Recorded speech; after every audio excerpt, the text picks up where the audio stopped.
Yeah. And one. I like that start. That's right. All right, what do you want? You tell me what you want. I don't know. What do you I, want I today? don't know. You know what I I want don't today? know.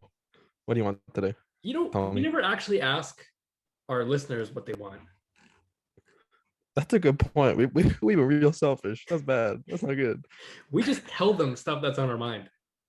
And we're like, listen to this. Yeah. Yeah. It's basically a therapy session. Thank you for this free therapy. Thank you so much. Yes. I think I mentioned it a couple episodes ago, but this is like cathartic for us because there's a lot on our minds. Yep. Like Yep. all the time. So Mm-hmm. whether it's talking about NHL or like Spider-Man, it helps us like get stuff off of our mind, Stay home. Yes, sir. Yes, sir. Okay, so I'm gonna Hi, quickly start with everyone. Welcome back. yes, So good to hear from you again. yes. We took a look at our recent statistics, and it seems that most of you are Wild. from Apple Podcasts, so that's strange, and most of you are from the U.S. as well. Okay, hi, hello, our American friends, we love you. Bonjour, mon ami. Bienvenue au Canada. Yeah, we speak French here. Sorry. I barely I'm so understood what that sorry. meant, and I took French till grade 9. It means welcome to Canada. Sorry. Hello, my friends. Welcome to Canada. There you go. Mm. Hell yeah! Anyways, So I think last episode I talked about we're gonna bring up Kyle Beach. We're gonna save that for next episode for sure. Just next throw week's gonna ourselves. be a not fun one. Yeah. Yeah, we're gonna save that stuff for Monday. For today, we just like we haven't read too much. We haven't caught up on everything yet, and we want to whenever we Mm-hmm. talk about that kind of stuff, we want it to be like an educated, informed opinion. And so we're not there yet. So Yeah. to save ourselves to save ourselves from the wrath of the internet slash Yeah. also in order to be politically correct, let's wait a little bit Yeah. longer. Yeah, so like we're gonna have a couple of things coming out on Monday. Sorry, there's obviously a lot of news in that general region right now, circling around the NHL with Evander Kane. Um, obviously the settlement with Kyle Beach and John Doe 1 and John Doe 2. Connor McDavid had some very interesting comments regarding the Oilers' interest in Evander Kane. So and there's just a whole lot of stuff I think we're gonna try to talk more about on Monday. Like Arman said, we haven't really had the chance to really kind of make sure we had all the information. We're very busy people at this moment in time. So again, we're gonna try to have everything ready for Monday, so we can kind of actually have like what we were saying when the Kyle Beach stuff first came out, just so we can get as much information as we can on it, so we can actually have like an actual discussion about it. Because I don't think it's really fair to those affected, John Doe 1 and John Doe 2, to Yep. kind of have this conversation basically half-assed for the sake of just getting it out like at a time when it's basically really fresh. So um yeah, hopefully those of you who can wait till, hopefully those of you who want to hear our thoughts can wait till Monday. Yep. But if not, we obviously apologize in advance. But it shouldn't be too much. It shouldn't be too much longer. Yeah, and apparently we have a few new listeners now, and we want to treat you guys with the same level of, I guess, respect that we treated our initial audience. So we Yep. want all of our opinions to be as informed as possible. So we'll wait a little bit longer. Yep. Okay, so today we're mainly going to be talking about the Leafs and the Leafs only. So if you're not a Leafs fan, Good. that sucks for you. If you're a Leafs Yeah, fan, again, sorry. if you're a Leafs fan like we are, this is the episode for you. I Yep. swear the last time we talked this extensively about this stupid ass team was like our first or second episode. Mm-hmm. And That's this is right. I now remember that. number 17, episode ride number 17, something like that. Mm, something like that. And so we waited a while. Couple reasons. Yeah. First of all, the Leafs have been fine. Like, Yeah. yeah, they had a couple hiccups here and there, and I think at the beginning of the season they had a few uh, tough losses back to back. I think like they had something Mm-hmm. 7-1 loss to Pittsburgh, I remember, and then like that Oh, was amidst a 4-game yeah. losing streak. I wrote it down over here. Since then, they've gone 21-6-1 since that 4-game losing streak where they lost 7-1 to the Pens. Shit, that's crazy. Yeah, Oh my god. it ended last night with a 2-1 loss to Arizona. Whatever, man. I'm okay with that. I Whatever. I don't know the correct pronunciation of the Arizona goalie, but he made like 45 saves. Yeah. He almost only had like 15 shots or something, 18 shots. Mm-hmm. But Leafs got goalied. We've seen this happen before. Peter Mrazek had the loss. But I really don't care. I don't give a shit. Yeah. Yeah. Matthews set a record last night for most consecutive road games with a goal in Leaf history. Mm-hmm. Do you know how many it was, Simon? 9. Correct.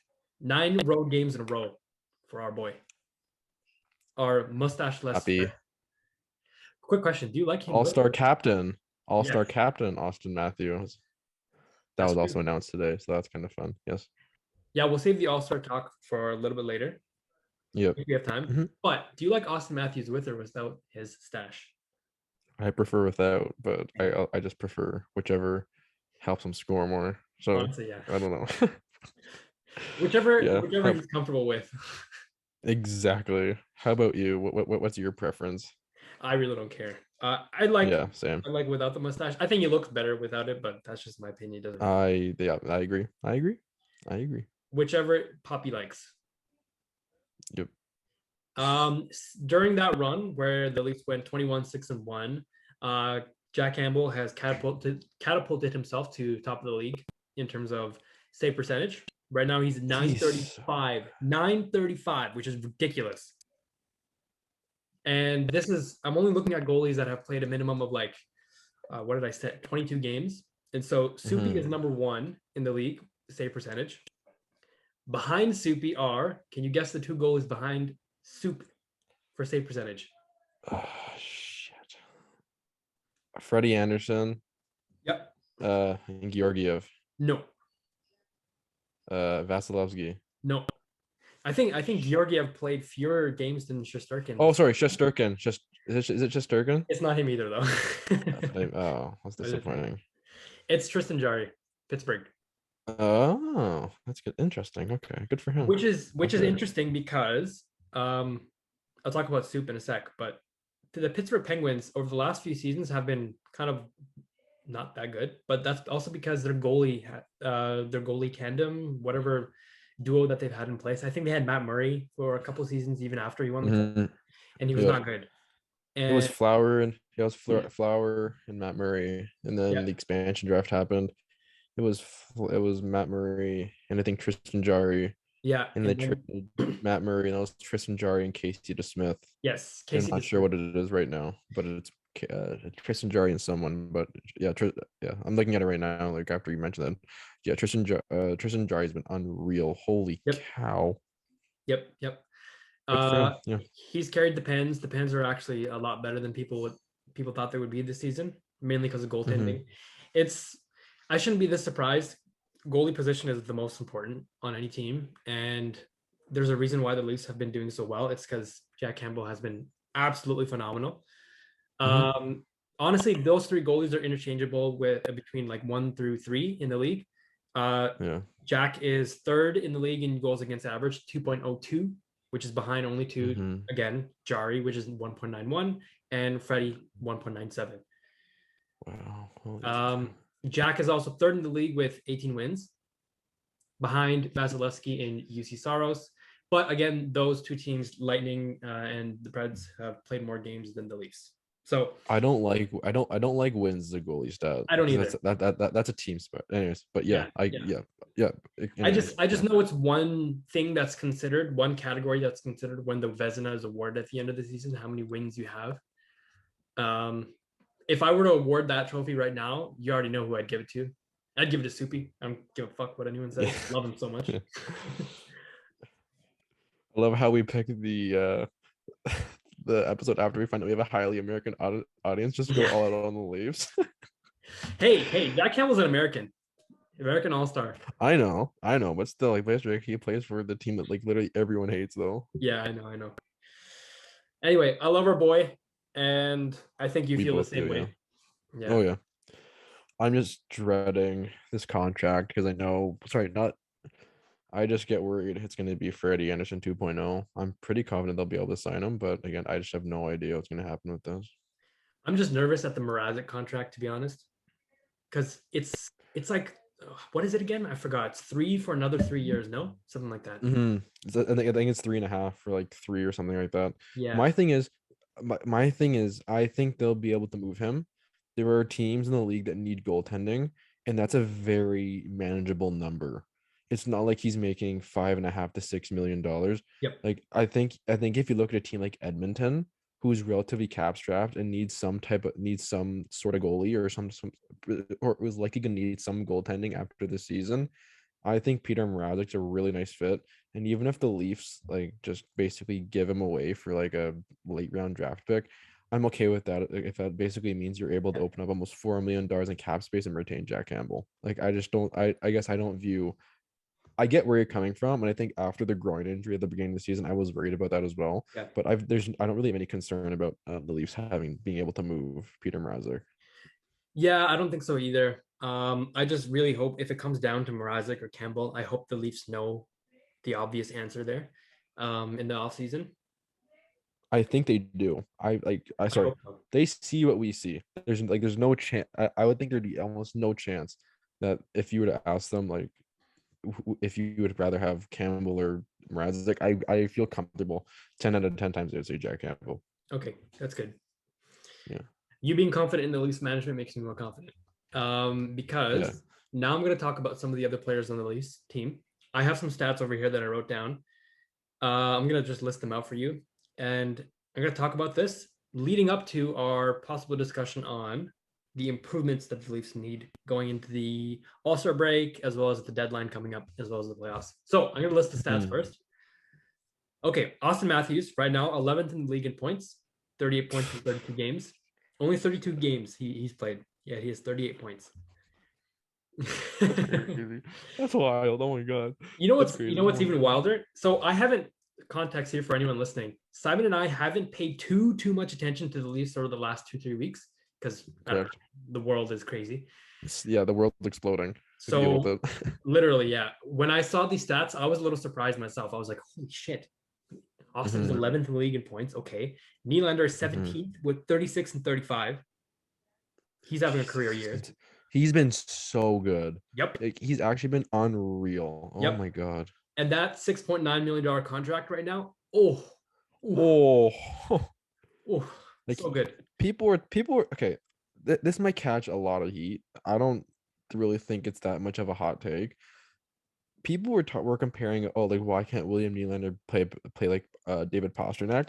I think he's played better than Pastrnak this year. To be completely honest with you, like, and I really hope this is a sign of what's to come, because it would be so nice for him just to completely shatter what people were expecting when he signed that contract. He's already done it. He's already made that contract an absolute sweetheart. And I think he still has another 3 years left on that deal. I guess 2 more after this year. So like, holy cow, man, that's been such a nice contract. Oh my god. Yep. I think Pastrnak is a completely different kind of player as well. He's like agreed pure goal scorer. Nylander is a little more slick with everything. But yeah, 100%. I think this season Nylander has definitely proven himself, and in my opinion, also better than Pastrnak this season so far. Agreed. Okay, John Tavares, 30th in the league in scoring with 34 points in 34 games, point per game now. Yeah, he's so underrated. He gets so much flack, but he's such a good player. Oh my god. Yep. And couldn't be happier that he's our captain. Although also Morgan Rielly, if I had to go back in time, I still don't know like who I'd choose between Tavares or Rielly. It would have been one of those two. Yeah. I'm so happy they chose Tavares, but like if you were to ask me to make that decision again, I still don't know. The fact that we can have this conversation, I think, is a really good thing about the team. Because again, I think this is one thing that a lot of people talk about really good winning teams, that you can never really have enough good leaders on your team. And again, I think in the past that's something that this team's really lacked, especially vocally. So it feels kind of nice that we're going to have a conversation that, like, it feels like the Leafs have a lot of really, like, it feels like they have a really solid foundation now of leaders and people who actually know what it takes to win. I hate saying that because it's such an overused cliche. Yeah. But like, I just really like some of the pieces they have on this team in terms of just the leadership perspective. Yeah. Who cares if it's a cliche if it's true? You know? Yeah. Since signing his contract, Morgan Riley has been on a tear as well. 16 games in the last 16 points in the last 14 games. That's the stat. Jeez. So he's That's been on a crazy. tear. The Leafs' entire power play has looked amazing. Finally, for the first time in like 4 seasons with this core. It is currently third best in the league, although it's kind of just tied for first because it's behind only the Blues. They have 30.1% and Edmonton at 30.2%. The Leafs are at 29.6, so it's like right there. Edmonton's been on a real cold spell for the real dry spell for that power play. Yep. I'm sure we'll get to it at some point, but Edmonton, man, oh my god.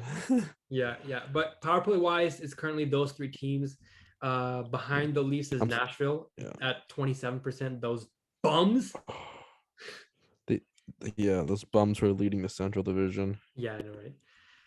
Leafs PK also amazing, 8th in the league, 82.8%. Yep. So it's good. It's good for what the Leafs defense is currently made of, and honestly, this is, in my opinion, the best iteration of this defense that we've seen in this era of the Leafs yet. Probably, I can get on board with that. Yep. Something that's super underrated about this Leafs team, though, and I've noticed this since the beginning of the season, and now I'm glad that the stats finally match up with the eye test. The Leafs are a amazing face-off team this season. Agreed. And it's not talked about enough. They're currently 55.4% face-off win percentage. And I have an article over here that talks about okay, so John Tavares, do you know what his face-off win percentage is? 61%. Holy shit, that's crazy. And Austin Matthews is like right there as well. 55.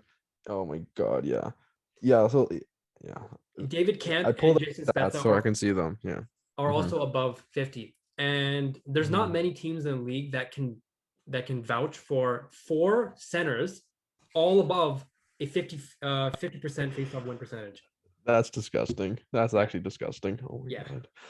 Yeah, I think so. Just to put it in perspective, I think typically, I think the best centermen in the league are around 60%, give or take. Bergeron. I think Bergeron's around 60%. I think Jonathan Toews used to be someone who's like that. Basically, a lot of the Selke nominees are typically up there, and it's typically around 50, 55 to 60%. So the fact the Leafs have 1, 2, 3, 4 guys who are not just only, not 4 guys who are not just only over 50%. They have 2 that are over. Yeah, they have 3 that are 55 or above. Yep. And then Jason Spezza is at 52%. He's your 4th line center. Sometimes 3rd line center. Depends how you view the lines. Your 3rd line / 4th line center is 50, 52%. That's crazy. That's nuts. Yep. Usually every team has one dedicated face-off guy. The Leafs can choose between any of these 4 and be confident that they win the draw. That's how good they've been in this season so far. Best in the league.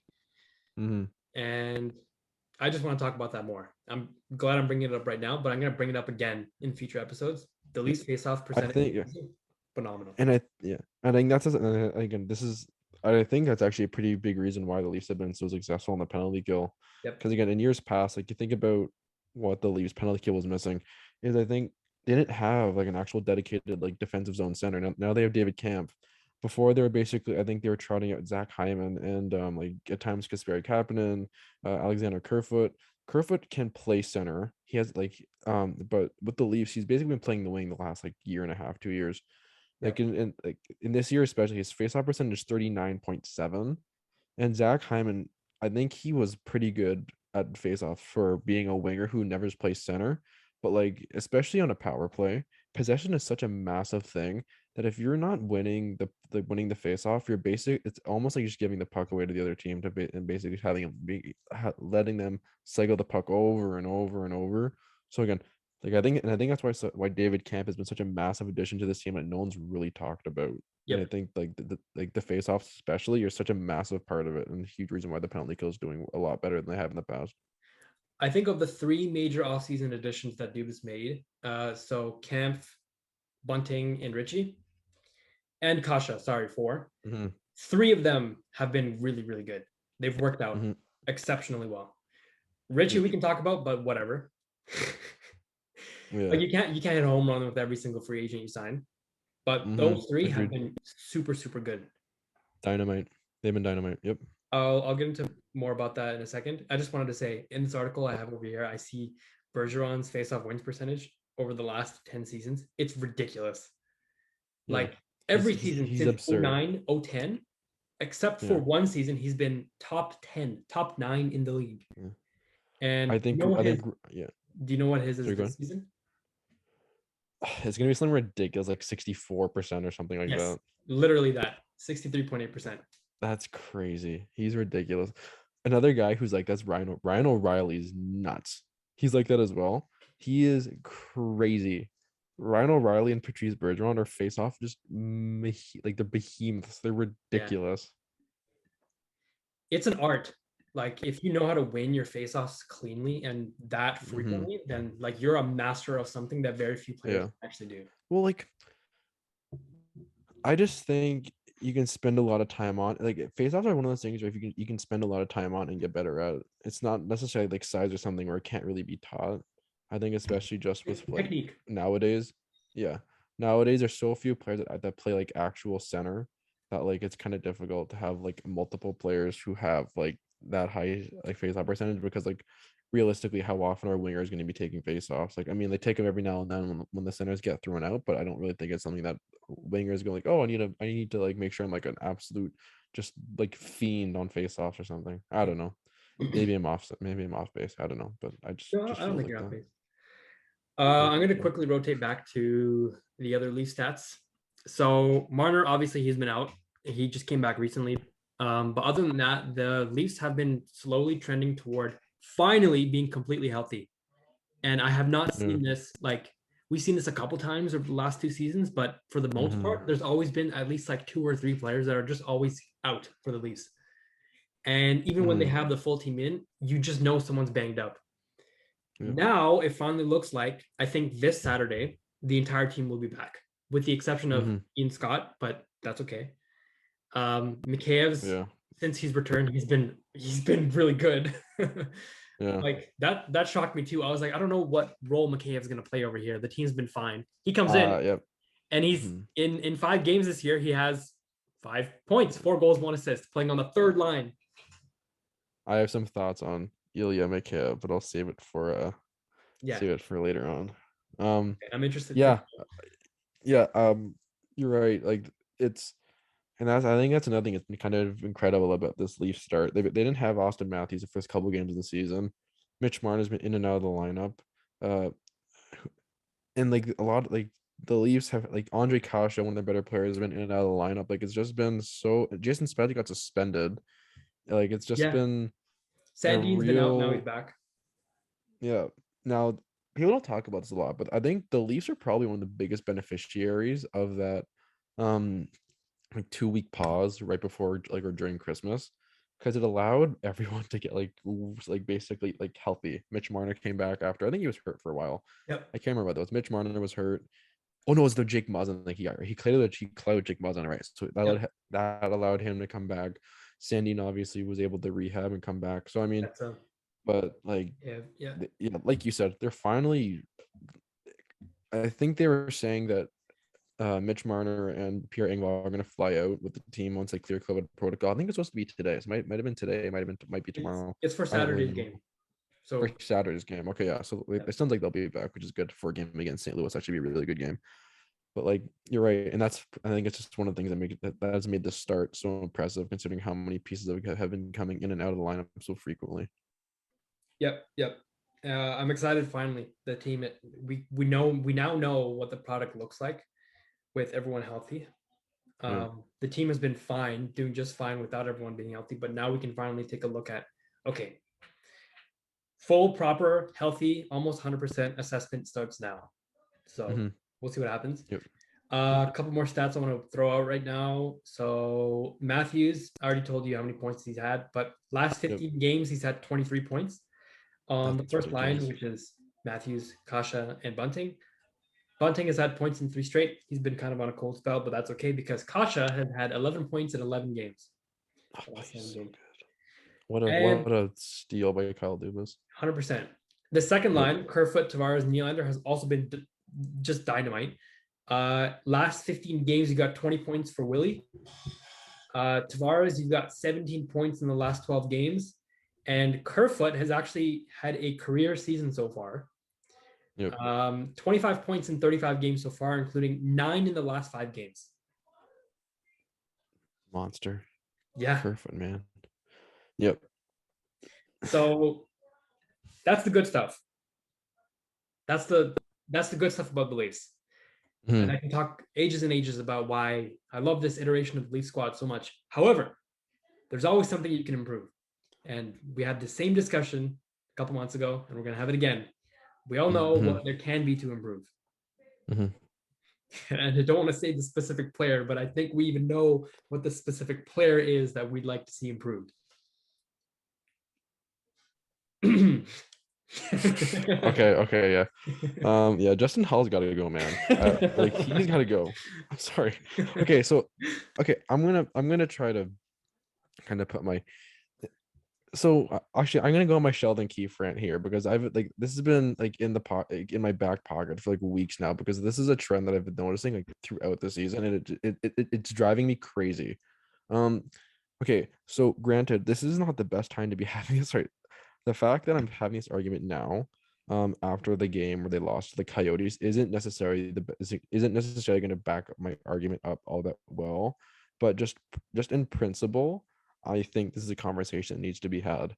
So last night and just throughout multiple, so this is towards Sheldon Keefe, by the way, for those of you who don't, who are new listeners and everything, but the reason I'm having this rant is because I need to have a talk about Sheldon Keefe decision making because it's very quickly driving me absolutely bananas.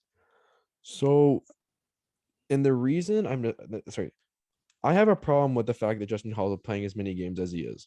It's just that's a problem to me. And the reason I say this is because when you have Sandin, Liljegren, and Dermott healthy, at least to this point in the season, they've all played better than Justin Holl. And I don't think it's that close. Now, granted, Justin Holl is making $2 million. I'm sure they're trying to rebuild his confidence, which is fine. But at the same time, he's caught like his pairing with Muzzin has been just atrocious this year. They were the Leafs lockdown pair last year, and I think up to this point they're among the worst in the league for qualifiers and plus minus. That's not good enough, man. And you look at some of the decisions.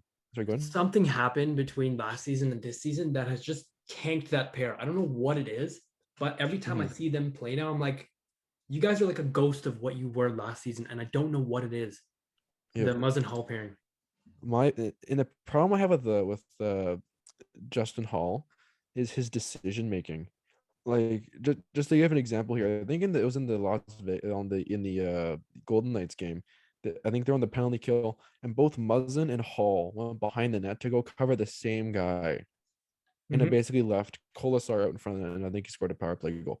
That can't happen, man. I'm sorry. Like, now I understand there's a lot of players who have bad games, but like, man, Justin Holl, I'm sorry. Like, either move him down to the third pair away from Muzzin or just take him out of the lineup because because at this point you have players that are playing well and you're basically punishing them for playing well and because you want them because you're trying to build up Justin Holl's confidence. And I have a problem with that. And it's the same thing with Pierre Engvall. I don't know how Pierre Engvall is getting into this many games, man. I don't. I know he's a very friendly cap number at 1.25. And but at the same time, like his decision making, like Justin Holl is just atrocious. Like he's not a productive hockey player for this team. Like the Leafs can be having a really productive shift, cycling the puck in the zone. And the minute the puck touches Pierre Engvall's stick, the play dies. He'll throw the puck away. He'll turn the puck over. Like, don't get me wrong. He does some things very well. He skates with the puck very well. Sorry, he skates well. He's very fast for his height, but he doesn't use his height well. He doesn't use it to actually win battles in the corners. He turns the puck over a lot, and this might just be me potentially just coming up with stuff. Because again, like Pierre Engvall's just a player I've been very frustrated with like a while now. But it feels like he takes a lot of penalties for someone Yeah. who's not like for someone who is not playing that much. And that's the other problem I have with Nick Ritchie. But like, man, I think these are very small, very minor problems to have. Because again, the Leafs are playing very, very well. But I think again, specifically with Justin Holl, I think this has really shown the Leafs what they. I think the positives. I think this has really shown them what they need to address at the trade deadline, given kind of the options that they currently have. So Sheldon Keefe, I need you to get Justin Holl and Pierre Engvall in the lineup less, please. Especially if you're going to rotate Travis Dermott, Rasmus Sandin, and Timothy Liljegren, like between those three. So Pierre Engvall, I don't have as much of a problem with as I do with the Justin Holl being in the lineup. That's fair. I will give you that. I think the Leafs have more options on offense than they do on defense right now, and that's the problem that I want to address. Because even till now, yeah, you got Brody, yeah, you got Muzzin, and Riley's playing phenomenal too. But if one of those three go down, if one of Riley, Brody, or Muzzin go down, the Leafs are screwed. Like going to the playoffs, if let's say first round one of those go down again, like Muzzin went down last season against Montreal, who are you going to replace? Like who's going to step up into the spot? Yeah. And you could even argue this year, like it's just Riley and Brody. If one of those two go down, yeah, not even Muzzin. So like you're basically, yeah, I 100% agree with that. 100%. Muzzin, I'll give the benefit of the doubt to that he'll pick up again because he's really experienced. And I don't know. 100%. Something about his beard. I don't know. Again, I don't really have any concerns with Muzzin. I really don't. You kind of know what you're gonna get with him. He had some like brain cramps or bad plays, sure, but also like let's keep in mind he's also like he's 32, man. He's 32. He's getting to the point where like he's not in his prime anymore. He's a good defenseman, don't get me wrong, but like just with Justin Holl, man, like I know he's not making that much money, so maybe we shouldn't be expecting that much out of him. But when you're playing like top 4 minutes, man, like you gotta do something. Like yeah, and I'm not gonna sugarcoat it. I don't like the fact that your biggest problem right now is your second pairing right defenseman is a problem, and it should not be understated. I don't care how good the Leafs are doing right now. I've seen this happen way too many times where some problem that we know in the regular season is just exacerbated and teams take advantage of it in the postseason. And I see it right now, and I want it to be addressed, which is why I'm going to bring up a recent rumor, which is funny because we just talked about this last episode. John Klingberg, isn't it? Okay. Yep. So there is a rumor recently that this is from Sportsnet's Luke Fox. He suggested that when he was talking with the Leafs being in the running for Evander Kane, I really hope that doesn't happen. He noted that John Klingberg could be a good fit, and that if they can find the cap space, Kyle Dubas would be willing to get creative and spend big ahead of the trade deadline. Right now, Klingberg's cap hit is $4.25 million. And I'd say he has better offensive and defensive instincts than Justin Holl, even though he'll be a free agent by the end of the season. That's an understatement, man. That is kind of an understatement. Yeah. But even though he'll be a free agent by the end of the season, I would do that. If there's a way to get John Klingberg, I would 100% do that. 100%. Okay, yeah. So I think Klingberg would be a very nice option as well. Is he a righty? I think he's a righty. I think he's a right-handed shot. So yeah. So again, that's extremely attractive at 4.25. Because again, let's just say, like for argument's sake, oh man. Okay, so like you mentioned, pending UFA at the end of the year, 4.25 million. That's a very reasonable number for someone who's a very productive offensive defenseman in Klingberg. What's his first name? John Klingberg. I fucking knew that. Okay, but I think that would be such a nice pairing with Jake Muzzin, because you're basically taking so much pressure off of him to produce offensively, and you can kind of allow him to kind of step back, kind of be the stay-home defenseman that he was supposed to be, that he was last year, and basically kind of, because I think part of the thing right now is like because it feels like before Morgan Riley signed his extension and went on that tear, the Leafs weren't really getting a whole lot of production out of their blue line. But now if you can get John Klingberg and you can move him onto the second pair and then have Muzzin and Klingberg, if you have a top four of Muzzin, Riley, Brody, and Klingberg, that's significantly better than having Justin Holl in your top four. And again, I'm not sure. No, if they were to do it, they would probably have to send Justin Holl the other way just to make the salary work, unless they send someone like an Alex Kerfoot. I don't see that happening just because, like you said, he's had a career year and they need to dress someone. Um, but like, yeah, I think Klingberg would be a really nice fit. I just think there's going to be a lot of teams that are going to be after him, and they're basically going to. I think it's going to turn into a bidding war. That's my only concern. Oh yeah.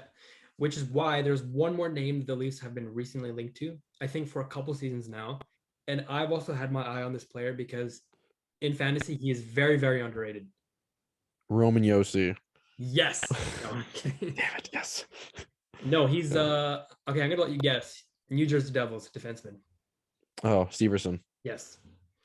Underrated. Underrated dude. Yeah. Mm-hmm.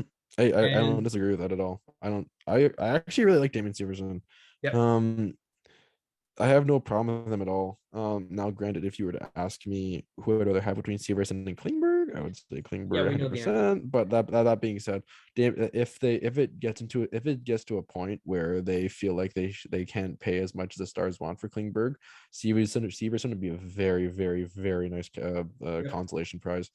He's 20.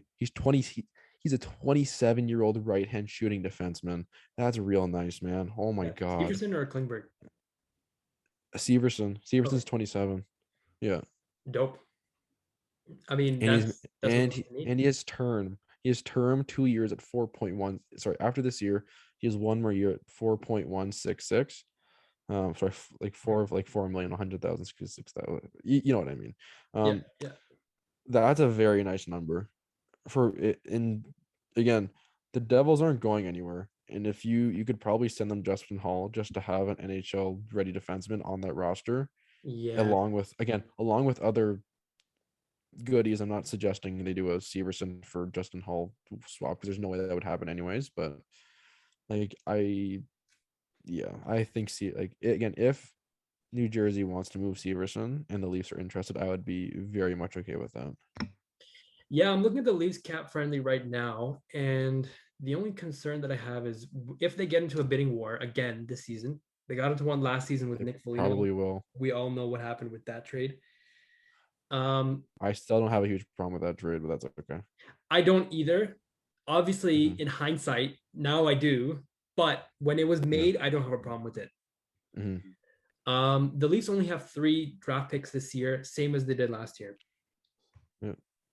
First round, they have actually a pick this year. They did not last year. They have a first round pick, a second round pick, and then a 7th round pick, which is conditional this season. So if they make any trades, it's going to be from probably next year's draft capital, or what I'm guessing is finally one of their prospects. They did not touch any of their prospects last season when they traded for Foligno, which I think in hindsight, oh my God, thank God that didn't happen. Yeah. Like imagine, losing draft picks is one thing, but imagine losing like a top end prospect like, I don't know, Amirov in the Foligno trade. Oh my God. I think it really just depends on who they. It obviously depends on who they get, but I think it also, if we're talking about a Klingberg or a Severson or anyone like that, I think it's also going to depend on whether or not they're going to be able to negotiate extension before, because I would have a really hard time believing that they would trade someone like the two Finnish defensemen that were playing in the World Juniors. Again, Hirvonen and again, I'm not saying I would think they would trade them. I'm saying if they were to, I think those are going to be the guys that the teams are going to be calling about. If they want those guys, I suspect, especially for a Klingberg, it would be only if they can actually negotiate an extension before. But I do think you're right in a sense. I think there's a very good chance that this is the final year we see some prospects get moved, especially on the back end, because again, like we're talking about the Leafs having potential problems with their back, like before their defense, some of their defensemen this year, but they also have a lot of prospects on the back end. They have Sandin, they got Liljegren, the others two finished Hervinen and fuck, I can't remember. Anyways, like there's anyone who was watching the World Junior knows what I'm talking about. Um, they have Philip Crawl, who looked really good in the preseason. Oh yeah. They got All is like the giant, Mac right? Hollowell. Yeah, yeah. Christians Rubens. Uh, like they have so many nice defense prospects right now, or nice start. They have a lot of prospects who look like they're developing really well. So again, I just think with the log jam, if there's going to be a log jam, it makes more sense to do that than take away Yeah. from the draft capital, which is already very very limited. Yep. So I guess we'll see what happens. If I had to make a bold prediction of any kind, I'd say the Leafs end up getting Severson. Just a shot in the Yeah, dark. I don't know. We'll see what happens. There's usually a player out there that we don't know that Kyle Dubas is currently always having his eye on. Watch it be someone from the Sioux again. He always loves his yeah, players from the Sioux. he does. So sorry, just to correct myself. So, Topi Niemela was the right-handed Oh defenseman yes, I yeah, was talking about. And then Hervinen, I think was the guy I mentioned before. He is a center, so I messed that up real good. But yeah, like they have a stacked prospect pool right now, man. yeah, Still got Nick Robertson, Topi Niemela, Rodion Amirov, who looks really good in Russia. Matthew Nyes from the University of Minnesota has been lighting it up in the NCAA this year, and then Alex Steves has been really good as well with the Marlies. So man, yeah, look out there because it's just nice to feel like the Leafs not only have some really good like all-star talent, but also have like a really solid prospect pool. And like for all my baseball fans out there, like it really feels like the Leafs are starting to turn into like the Cleveland Guardians, I guess, or they were before them the Cleveland Indians, because they were the same type of thing. true, true. Speaking of all stars, I think that's what I'm going to quickly rotate to next. Yeah. Before that, though, I'm just going to say one last thing about the Leafs. Yeah. So while we are giving rave reviews right now on how the team is doing and these additions that we want the team to make, over the last, I'd say, like couple games, there have been some concerning issues with the team. Sheldon Keefe said after the loss against Arizona, we didn't execute and find ways to make it harder on their goaltender once he got into a groove. So Sheldon Keefe gave the day off today, Thursday, and Sure. he mentioned that the team just looks kind of tired right now, which is Which fine is fair. considering the 2 week break that the team had. It will take some time to get into a Yeah. groove again. Yeah. 2 week But break, and they went to Colorado. They had to go to yeah, Vegas, and they played overnight in Arizona, and they dominated last night. They were just absolutely just firing on all cylinders. The Vegas game, they just looked brutal.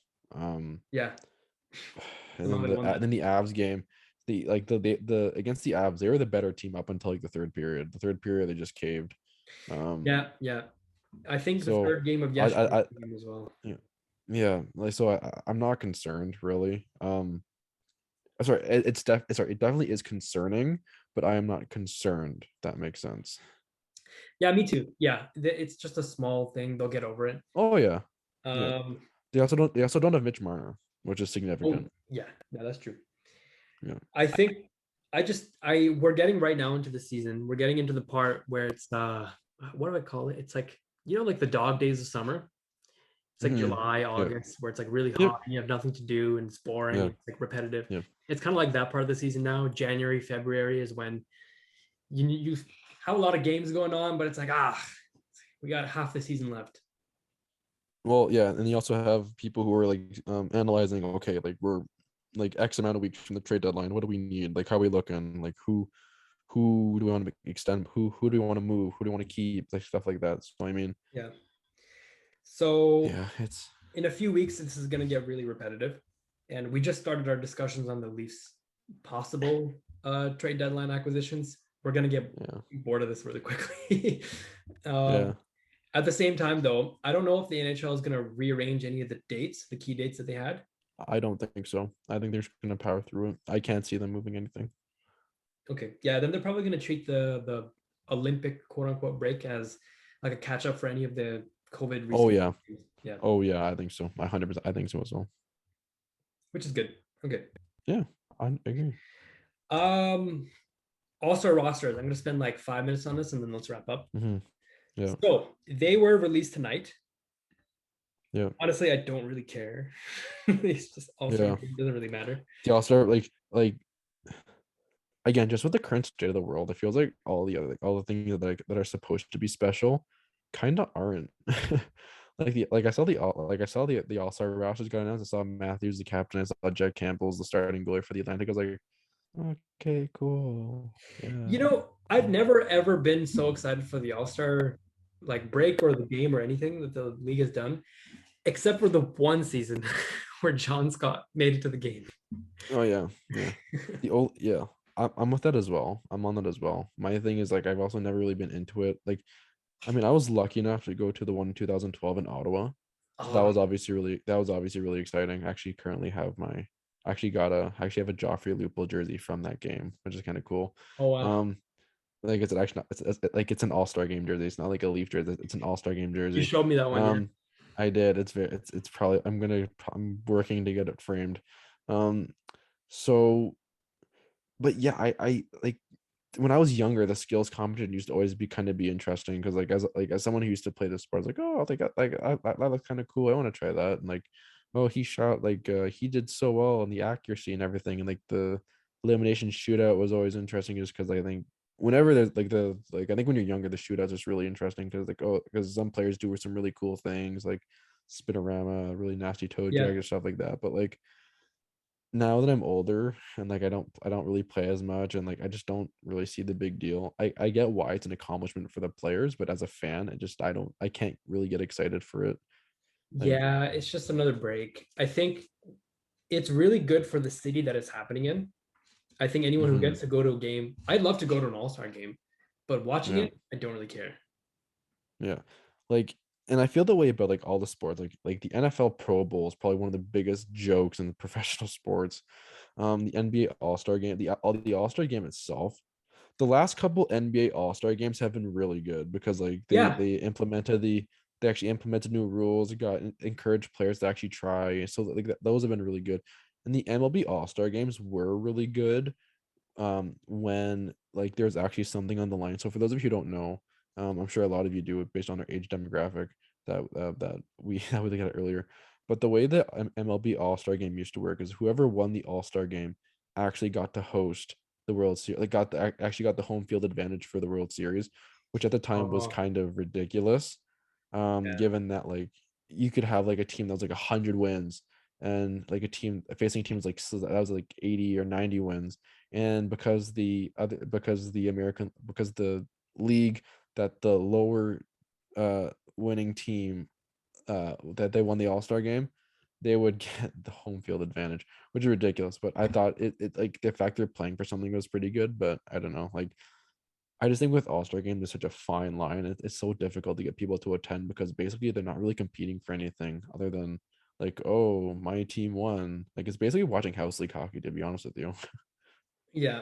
Like, look, the way that the NBA does their All-Star game and that entire break is just it's the gold standard in my opinion. That's the only entertaining kind of professional sports All-Star break. Like Mhm. the second you have celebrities involved in anything, that's entertaining. I love that shit. Yeah. And Like NHL, no, nowhere close. like I really like I still really enjoy watching the MLB All-Star, like sure the MLB Home Run Derby. That's always really interesting to me. Yeah, The dunk contest is obviously really good. Um, but the NHL doesn't really have like a thing where it's like, yeah, oh my God, like it used to be like I think for some people it used to kind of be hardest shot with yes. Weber Just and gonna say Chara, that.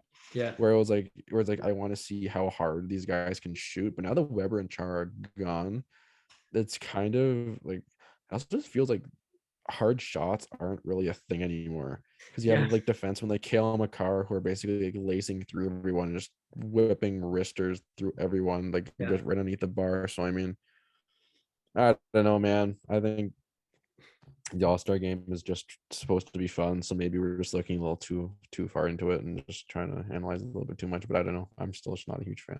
It needs to be more fun. They need to do something creative. Like, Okay, one thing on the NHL All-Star game though, They need to stop this stupid rule where they have one player from every team. That's absolutely Yeah. ridiculous. Yes. I'm sorry. The fact that Nick Suzuki is gonna sorry, I hate that the first person I think it was Nick Suzuki because he's the first name I saw. I was like, you're joking.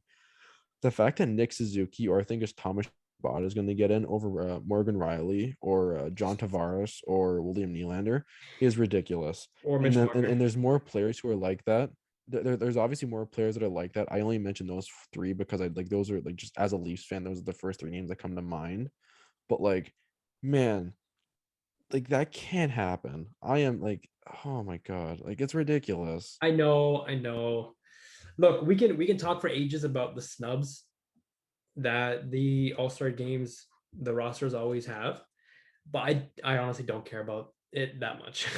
Like, Nazem Kadri did not make the All-Star team. I just saw that. no, he That did, is ridiculous. didn't he? He's a last man in vote. He's the last man in. He deserves to be in. That's ridiculous. He's like fifth in the league in NHL scoring. Fourth. That is ridiculous. Fourth. That oh my god. Do you want to know how many points he has?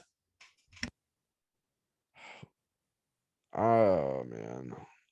Here, let me tell you how many points he has. How many does the leader have? Because I don't 53. And it's you can guess 48. Wait, what'd you guess? 48. Wow. You're right. Yeah. Holy shit. Mm. Nazem Kadri, 48 points. Yeah, I know. I think McDavid's leader, isn't he? It's either Draisaitl or McDavid. One of those two ridiculous. Tied for 53. I know it's like McDavid, Draisaitl, Ovechkin, yeah. Kadri, I think. Based on what I was reading earlier. Yeah. Yeah, like okay, like I'm looking at the roster right now, and no disrespect to these players whatsoever. Okay, Drake Batherson. As much as I like Dylan Larkin as a player, no, sorry. Suzuki, Dahlin. Like, I'm sorry, man. Like, there's I know. Brad Marchand, Alexander Barkov. Where are these guys? I feel the same way. Don't worry about it. It's ridiculous. It is absolutely ridiculous, man. Oh, Pasternak didn't even make it? No, because Bergeron made it. Okay, that's weird. You're basically saying we're gonna have one guy on the team. Like, oh my god. Okay, it's okay. I hate this. I hate it. Like, oh, look at that. One of the only two people who made it were both McDavid and Draisaitl. You're joking. I am sorry. You're joking. That is ridiculous. You're telling me Alex DeBrincat or Clayton Keller deserves to be there over Nazem Kadri? Give your head a shake, man. That's ridiculous. Okay, I know. Yeah. This happens every season, though. And I know this is ridiculous considering, I guess, in the last one he was saying, I don't care about the All-Star game. But this is part of the reason why the players who that deserve to be there aren't even there. This is ridiculous. Adrian Kempe, are you joking? No, granted, I think he's actually been pretty good, but like George. Oh, okay. I'll stop. Oh my god.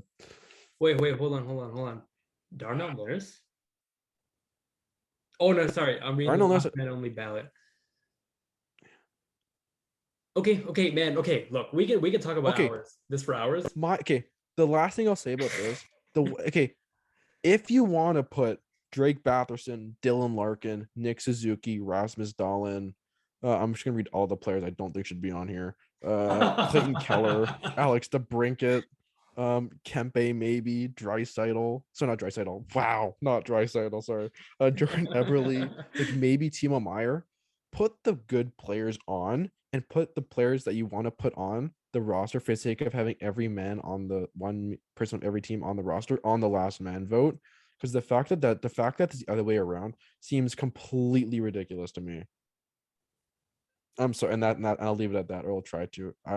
This is something I've had a problem with for such a long time, and I just can't stand the fact that basically Drake Batherson's going to be an all-star, and there's going to one of Brad Marchand, David Pasternak, Alex Barkov, John Tavares, aren't gonna be able to get on the roster because they won't because the NHL felt like need to have a representative from every team. I know. I'm in the same boat as you. I can rant about this for hours if I want to. I'm just not prepared right now. I hate this. I hate it so much. I hate it so much. Oh my god. Okay. In that same vein, I'm gonna ask you one Simon Says question. I wanted to get this on. Okay. Can you name all the Leafs that have been to the All-Star game over the last however many years? I want to see how far back you can go. Okay, let's see. Okay. I can do this. I can do this. Okay. Start with 2022. Okay. So 2022. Okay, so Yeah. oh man, okay, this is gonna be tough. We're going backwards. Okay. Sorry, yeah, backwards. 2022. As of right now, we have Jack Campbell and Austin Matthews. Yep. Okay. That's it. 20 yeah, so 2021, I don't think there was an All-Star game. Nope. 2020, there was an All-Star game, I think. Yep. Could you remind me where it was? The 2020 All-Star game was held in St. Louis. So I know Austin Matthews was there, but he didn't participate because he had a wrist injury. Correct. I think Freddie Anderson was there. Correct. And oh man, I want to say that was it. Maybe Morgan Riley, but I think that was it. There was a last man in on the Leafs. John Tavares. Nope. Yeah. Okay, Marner. No. Yeah, Mitch Marner. Yeah. That's okay. Try 2019. Matthews, I'm guessing. Yep. Matthews. I'm not as good with All-Star as of right. Yeah, because again, I'm not gonna make excuse for myself. Austin Matthews. Fuck. One more. Morgan Riley. No. Freddie Anderson. No, John Tavares. Right. Was that in San Jose? Yep. Yeah, I remember that. He was the captain and he wore the fucking Patrick Marleau jersey at the skills competition. I remember that. Okay. Oh yeah. Oh my god. Okay. And then 2018 was just Austin Matthews. 2017 was just Austin Matthews. The funny thing is, I can easily do the ones from the Phil Kessel era, but after that, I'm just completely gone. I wanted to talk about 2016 for a brief second because that's also where Leo Komarov, baby. That's where my problem lies, in that every team has to have one. Yep. Agreed. Oh man, I love Leo Komarov, but no. Hold on. Hold that thought. What? I'm gonna look up I'm gonna look up the snubs from 2016. 2016 NHL, the all snub team. Let's take a look who this is. Mike Camilleri. Okay, no. Leon Draisaitl. He was snubbed? Mike Hawk. Yeah. Well, it's 2016 though.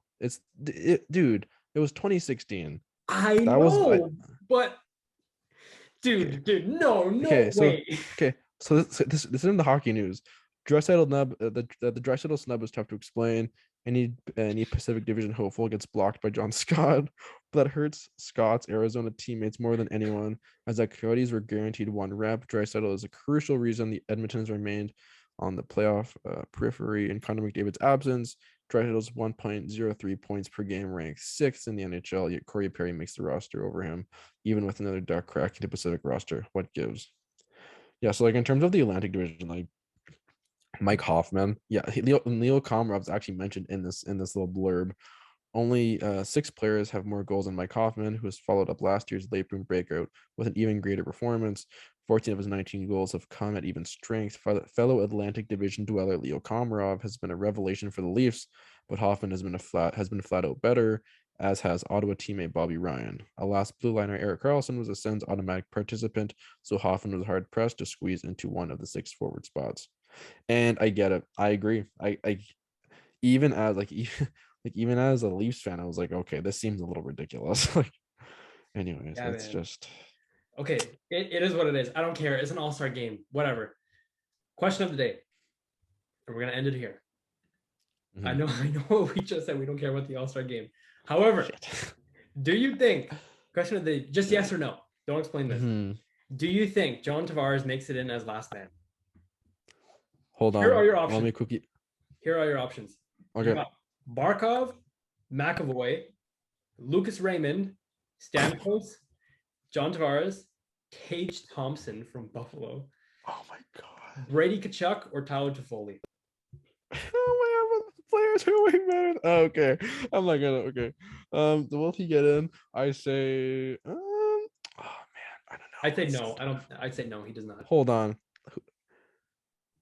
I think so. I think You he think does. so? And I think so strictly because this is a fan voting event. True. If it were someone like okay, like let's just go through let's just go down the list here. Buffalo Sabres fans are not voting in Tage Thompson. There's Buffalo Sabres fans? Exactly. Florida Panthers fans are not voting in Alex Barkov, in my opinion. Kodak Black might, but that's another story. Um, um, like I can't like the only guys I can really see with a legitimate chance to knock off Tavares would be Stamkos Yeah. and maybe like McAvoy, Yeah.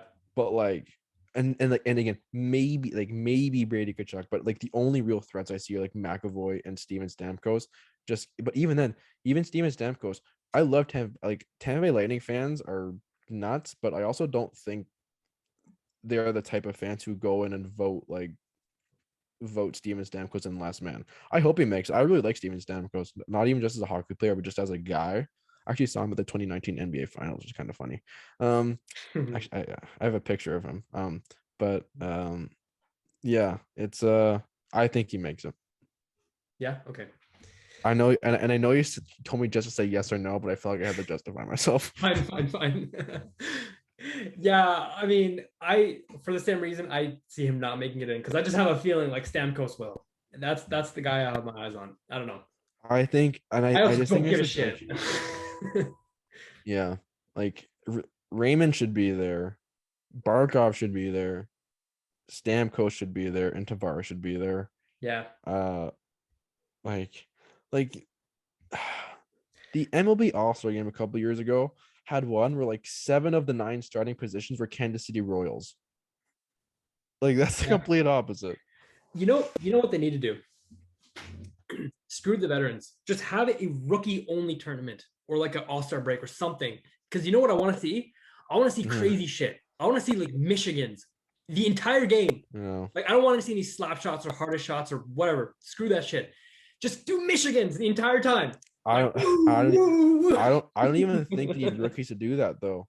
Like you could take like Austin Matthews tried doing it like 2 nights ago in Arizona, like tried doing it last night in Arizona. Like I yeah, I know, think I know. okay. So okay, this is the last note I'll make on the All-Star Game. I think the way it should work is I think baseball has it down and like all the other leagues have it down like down pat. Again, I'm not 100% sure how the NHL All-Star Game voting works, but the way I think it should be is you split up like the proportion of like percentages in terms of like who makes it. So like so the way that like I think basically all the other leagues except maybe the Pro Bowl. I have no idea how the Pro Bowl works to be honest with you. But most of them it's like okay, so you have the fans do the fan voting, and then the players do their vote, and Yeah. then like I think the coaches and like other executives do their vote, and they basically that's how they come up with the starters, and then I think like basically the head whoever's coaching the team fills out the rest of the roster. I think that's how it should work, just given that they're gonna pick the best players available as opposed to okay, we need a rep from the Detroit Red Wings. Who should we grab? And they didn't even grab the best rep, man. How do you not pick Lucas Raymond to represent the Detroit Red Wings at the All-Star game? I know. Mm. Anyways, this is a stupid conversation considering this game means literally nothing.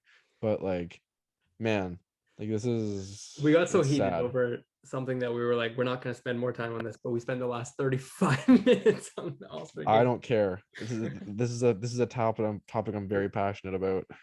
Fair enough. Me too. But also don't care about. Me too It's a as well. fine line.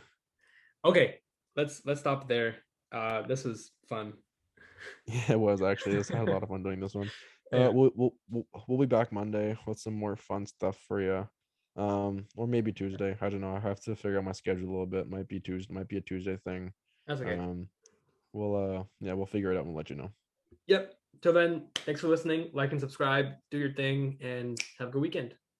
link trees in the bio. Everything you need in terms of keeping up to date with us is in our Twitter bio, Instagram bio. And if you don't follow those, you should, because what's wrong with you? But yeah, What's we'll see wrong you with then. you? What are you What's doing? the matter with you? What are you doing? Go. You stupid. We're waiting.